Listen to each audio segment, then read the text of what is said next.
টেলিযোগাযোগ খাত বর্তমানে আধুনিক প্রযুক্তির ডাটা পরিবহন ও সংযোগের কেন্দ্রীয় মাধ্যম হিসেবে কাজ করছে। তবে একই সঙ্গে নেটওয়ার্কগুলো এখন সাইবার হামলা ও তথ্য চুরির অন্যতম হাতিয়ার হিসেবে ব্যবহার হচ্ছে।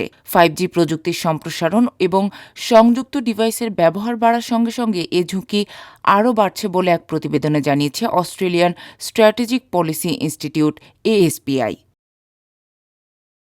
নোকিয়ার তথ্য অনুযায়ী গত বছর শনাক্ত হওয়া প্রতি 4টি ম্যালওয়্যারের মধ্যে একটি টেলিযোগাযোগ নেটওয়ার্ক থেকে এসেছে। হ্যাকাররা স্মার্ট মিটার, ক্যামেরা এবং শিল্পভিত্তিক সেন্সরের মতো কানেক্টেড ডিভাইস ব্যবহার করে এমন বটনেট তৈরি করছে যা শনাক্ত করা কঠিন।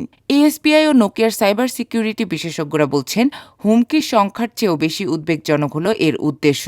কিছু হ্যাকার সরাসরি সিস্টেমকে ক্ষতিগ্রস্ত করে না, তারা নেটওয়ার্কে ঢুকে দীর্ঘ সময় ধরে সেখানে থাকে এবং ধীরে ধীরে তথ্য সংগ্রহ করে। পাশাপাশি নেটওয়ার্কের কর্মপ্রবাহ বুঝে নেওয়া সহ ভবিষ্যতে বড় হামলা চালাতে সুবিধা করে নেয়। এছাড়া অন্য হ্যাকাররা AI ব্যবহার করে কার্যক্রম বর্ধিত ও আড়াল করতে পারছে। তারা রাউটার ও নেটওয়ার্ক ব্যবস্থাপনায় গোপনভাবে প্রবেশ করছে, প্রকৃত ব্যবহারকারীর নাম ও পাসওয়ার্ড কাজে লাগিয়ে নিজেদের পরিচয় লুকিয়ে রাখছে। বিশেষ করে ইন্দো প্যাসিফিক অঞ্চল অর্থাৎ ভারত ও প্রশান্ত মহাসাগর সংলগ্ন দেশগুলোর জন্য এটি একটি গুরুতর সতর্ক বার্তা হিসেবে দেখা হচ্ছে।